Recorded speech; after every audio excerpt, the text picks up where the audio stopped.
I debated if I wanted to make like a YouTube channel based around like financial markets or like economics because it's been such a huge interest of me or of mine for a long time. Like I've been in the markets for probably like 6 or 7 years.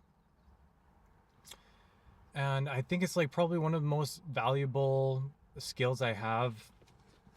And I wouldn't be interested in giving anybody financial advice or anything, but it's something that's on my mind always. I'm always thinking about the markets and looking at charts like every single day. And I feel like it's one of my most valuable skills. And so as much as I don't want to make my channel about economics or markets, there's so many interesting things that happen based around markets and money. Like everything is based around money. So it's hard for me not to talk about it. And then also recently, there's been so much volatility in the markets, and partly to do with like changing economic policies, such as tariffs and um, uh, Trump being recently elected for a second term. And as a Canadian, it doesn't really involve me because he's not my president or whatever. But what happens in the U.S. is so interesting, I find, and um, yeah, it just interests me. So, like with the markets and how things have been lately, and like for example, one of my buddies asked me yesterday.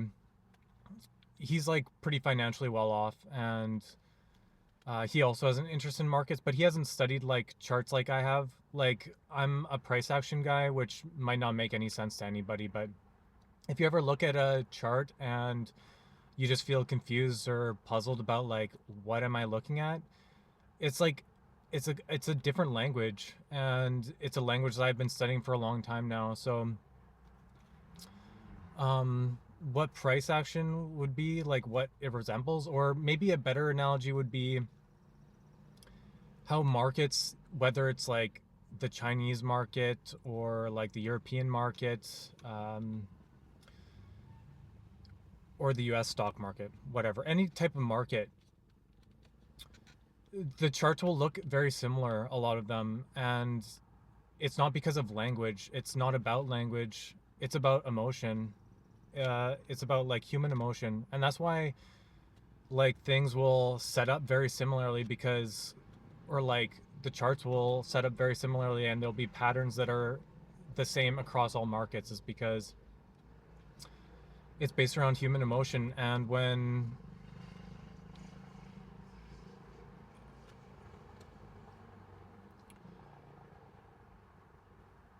that plays out, certain things will set up and it allows you to like play all markets. I don't know. I think I could explain that better, but it's about human emotion in the end. So, and you can, if you recognize certain patterns that happen within these markets, like based around the human emotion, then you can take advantage of that. And like, it sucks because the position I'm in, like, I don't have a lot of money, but I feel like I have a lot of knowledge in the markets, and that I could build wealth in the future, and that's something I'm really looking forward to. I need to get there, you know. So I just need to make capital, and like I missed out on the real estate bubble, looking back, and that would have been one of probably the better ways to make capital. So, but I feel like my knowledge is invaluable because I've listened to like a lot of podcasts about like other traders, and something that I had heard and I believe is that it takes like $300,000 to learn to trade. Like your first $100,000, you'll lose it really quickly, and then your second $100,000, you'll have like some ups and downs, and you'll lose it more slowly, and then hopefully by your third $100,000, $300,000 in, you'll actually start to make money. And I never started with $300,000 or, but I had some like really good luck that helped me keep me in the game. And that is like, so it allowed me to keep learning because I had like some ups and then I had some downs. And then for example, I, looking back, it was like something I wouldn't do now, but I had traded like these um, leveraged assets during the uh, 2020 collapse of the market due to um, the virus.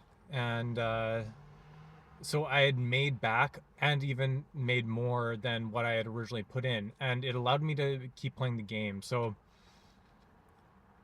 then I had ups and downs, and I've continued to learn over the years. And that was like, mm, that was my second year or something.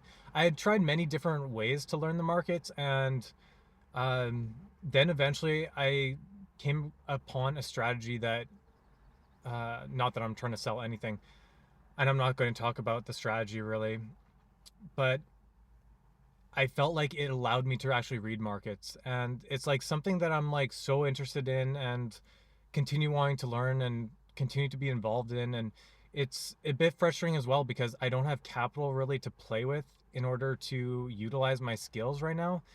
And it's not really important. Like, there will always be ups and downs in life, and it's just like something you have to accept. Um, but I really think that it'll help me in the future when I become well off. And I'm really looking forward to that day. um, but yeah, like back to like the way the market is going right now.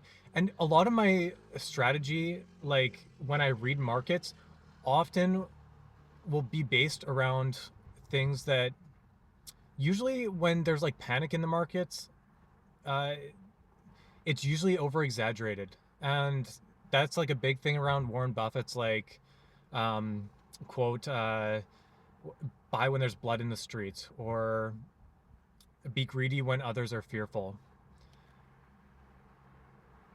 And it's true, like usually like people will be the most fearful at the bottom and selling, capitulating. And that's like one of the my like best strategies usually is to buy during those times. But like recently has been like one of those times. It's, well, it's crazy because in my lifetime, I'm 33 years old. The amount of like economic uh, disasters or um, financial like collapses has been exponential since uh, previous generations. And so there's so much volatility, and it sucks because that volatility allows there to be opportunity, but at the same time it also sucks because like things are so overvalued, and you can grow wealth, or but most people aren't successful in markets. Like most people lose money. Like over 90% of people lose money. And from what I've seen in statistics, like day traders, for example, I wouldn't consider myself a day trader as much as I have made day trades.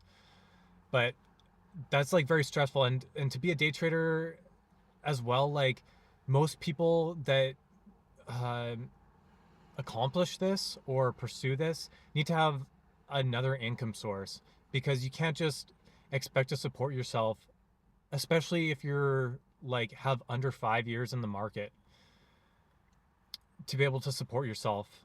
Like that's just too stressful.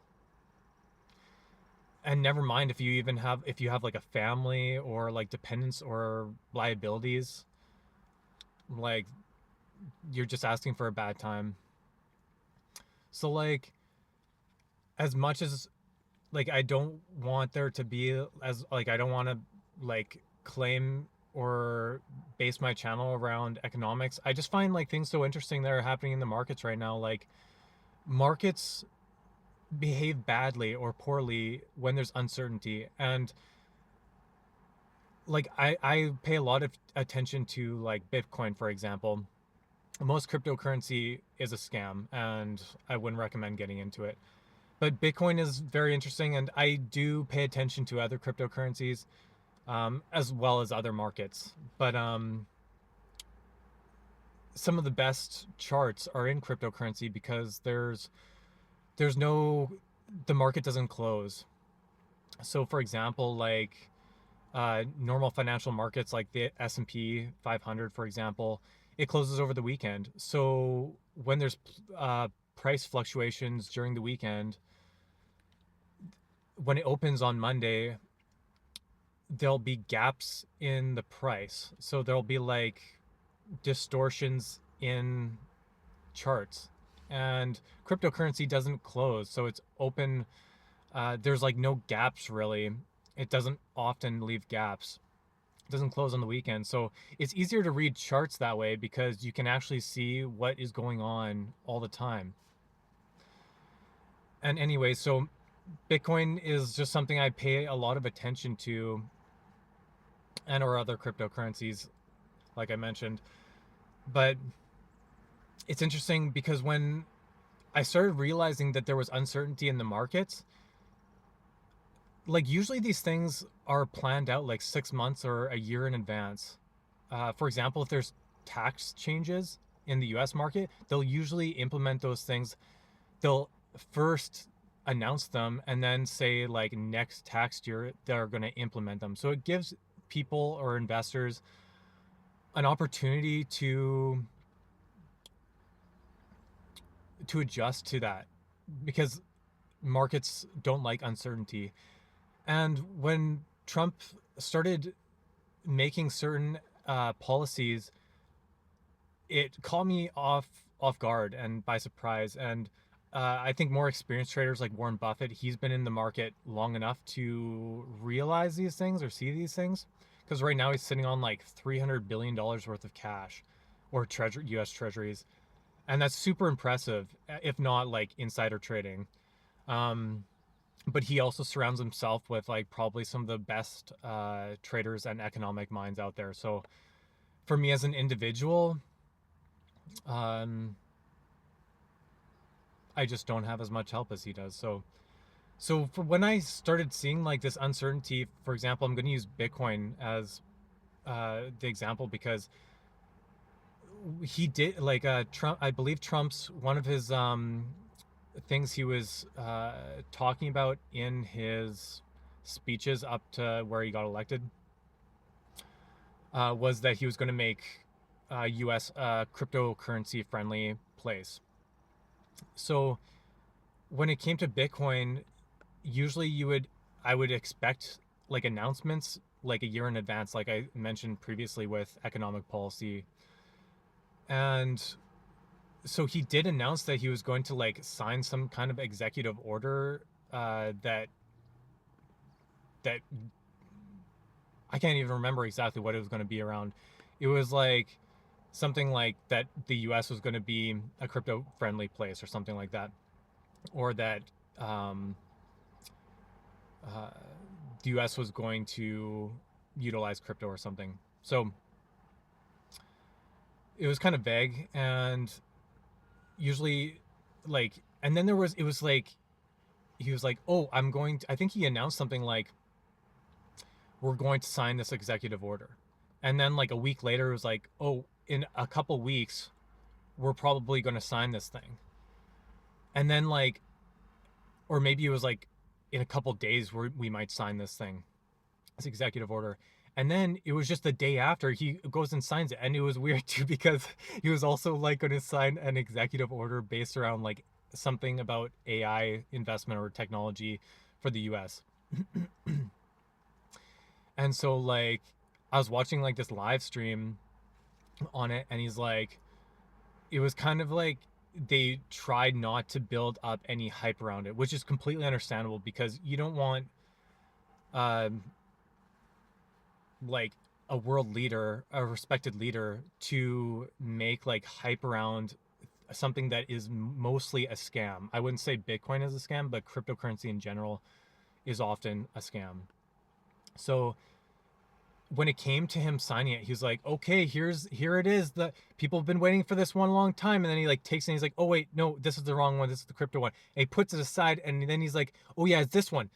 And he like pulls out like the AI one, and he's like, "Yeah, this one, we're gonna sign this one." And so it like totally disintegrated the hype around it, which in my opinion is a good thing, because you don't want to make it the first thing you sign as if it's priority, because really investment into AI technology and or AI in general is a much more important and economically viable thing to invest in as a country, and to be wanting to be on the forefront of this.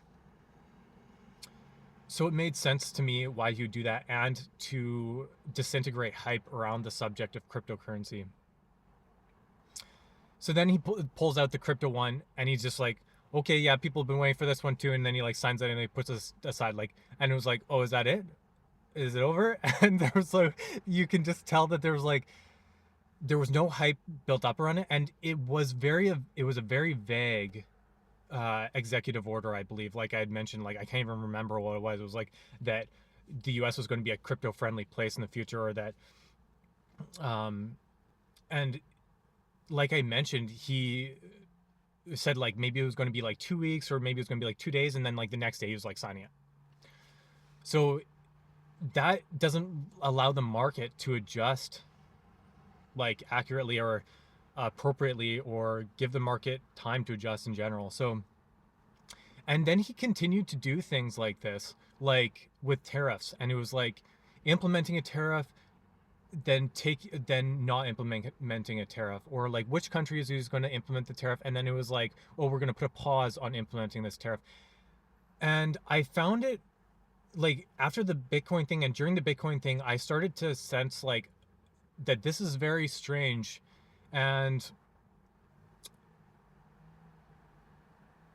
as time went on and he continued to do things like this, and I'm on Twitter quite often, so I read a lot of like different people's, whether they're correct or not, or opinions, and I'm very careful with what I believe and what I don't believe.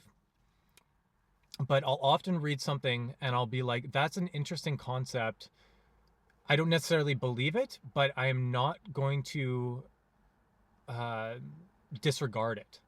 And there was somebody pointed out, I think, I can't remember on the platform or whatever, but it like um, it was something. It was explaining that Trump is trying to make uncertainty in the market, and I might not have the whole picture in place, but it's something to do with like creating uncertainty in the market to, not that this is necessarily true, but I thought it was an interesting concept. And um, it was something like that he was trying to create uncertainty in the market to not necessarily crash, but to have corrections in the stock market and or other markets maybe. Um, and this would allow, like, because one of the things that Trump wanted to, or that he was like, I still can't think of the words, that he was like saying that he was going to do during his speeches before being elected, was to decrease interest rates, and I think lower food prices. So lower interest rates, food prices. Um, there was like some other stuff. Anyways, so to lower interest rates, Jerome Powell, who's the chair of the Fed, wasn't interested in lowering interest rates, because if you lower interest rates, it allows people to borrow more money, and then more money in the market or in the financial, like people borrowing more money and stuff, leads to more inflation. So printing more money leads to inflation. And so Jerome Powell doesn't want to lower interest rates. So I believe Trump, or the what I had read was that Trump was purposefully trying to make corrections in the market so that Jerome Powell would stimulate the economy by lowering interest rates. And this might be a very simple explanation of it. It has more to do than just like the stock market being lowered or whatever. But anyway, so to lower interest rates, he would like, it has to do with like the bond market as well. And I don't really want to go into that because if I could probably think more deeply about it if I wanted to make something more specific around that topic. But in a very general topic, he wants to like lower interest rates, and by doing like making uncertainty in the market leads a pathway to this. So it was just very odd, kind of like, because it's something that I hadn't really experienced in my lifetime, making uncertainty in the markets, because markets don't like uncertainty. So you get corrections in the markets, and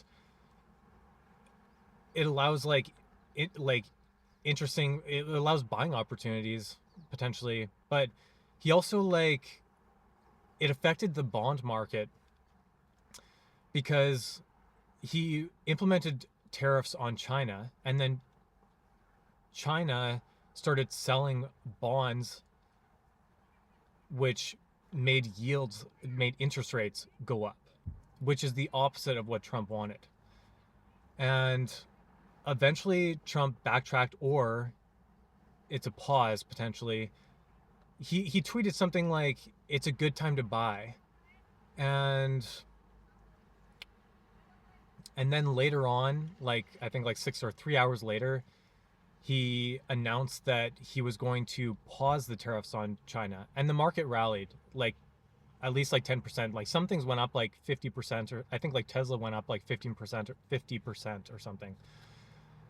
And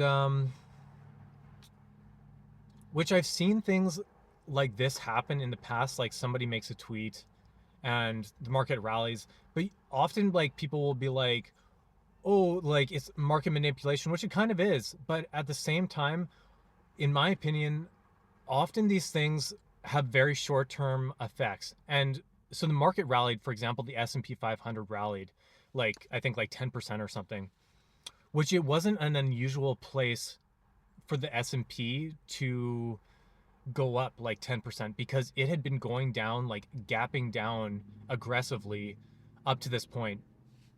So for it to like have a green day and then call it market manipulation it's an excuse in my eyes. Like, not that it unnecessarily wouldn't have like his like tweet wouldn't, like if he didn't tweet, would the market have rallied? Potentially, because it was somewhat overdue. And but often the market will adjust to this quickly, like have like, it'll have like a green day, and then the next day it's sold off like almost 7% and almost hit like a circuit breaker. So like it went up and then it gave back a lot of its gains. And this is like kind of what I mean by these things might have effects on the market, but it might be short term. The market will, I think, often go back to its original trend. So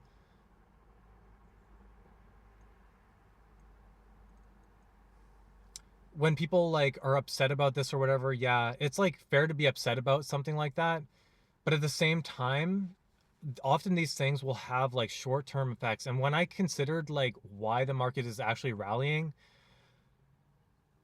it was like, I questioned, does the market really know why it's rallying?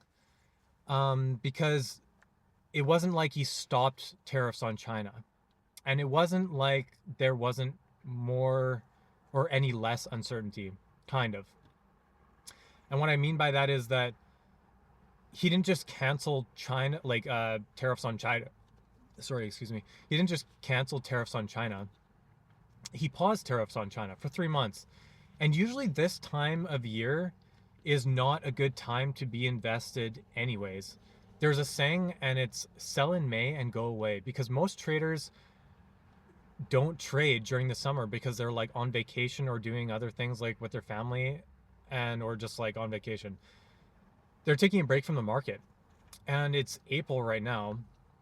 It's very close to May. And often things, if you're up in April, it's a good time to sell. Often I've found in my previous experience, because if you're maybe potentially, if you're not up in April, then maybe you'll get a rally in May or at the end of April, and then you sell and then you go away.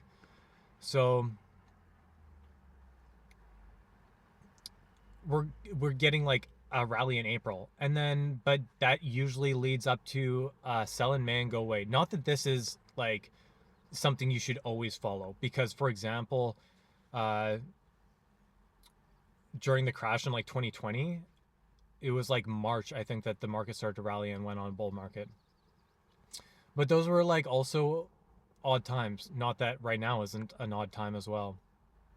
So when I see things like this happen, like around this time, it makes me skeptical. Like a rally was overdue, and not that I don't think that there's potential for like long-term investment around this point, but the market's already up like 10%, and it doesn't mean that the market can't make like it just keep going up or make like a higher low and the trend reverses or whatever. But when things like this happen around this time of year, close to like the sell in May and go away, and it's like a tweet where it goes up and then it like kind of gives back a lot of its gains, and that there's still a lot of uncertainty in the market. Like I was questioning, why is the market rallying? Is it off this tweet? Because there's still tariffs on China in like 3 months, and he's still announcing like changes that are like um that are very like that create a lot of uncertainty in the market. Like he's still making announcements like flip-flopping there here and there, and I'm not too sure like if he's still trying to make uncertainty in the market, what his plan is, long-term plan, and to make some stability in the market, maybe to make some stability in the market, prevent the market from collapsing in the meantime as he allows markets to sort themselves out or consolidate or whatever. But I just find the whole thing really interesting, and I can't help but not talk about it. I can't help but talk about it because it's something I'm really interested in. I find interesting, and people might not be a huge fan um, of like Trump or government in general, which is fair. Teach their own.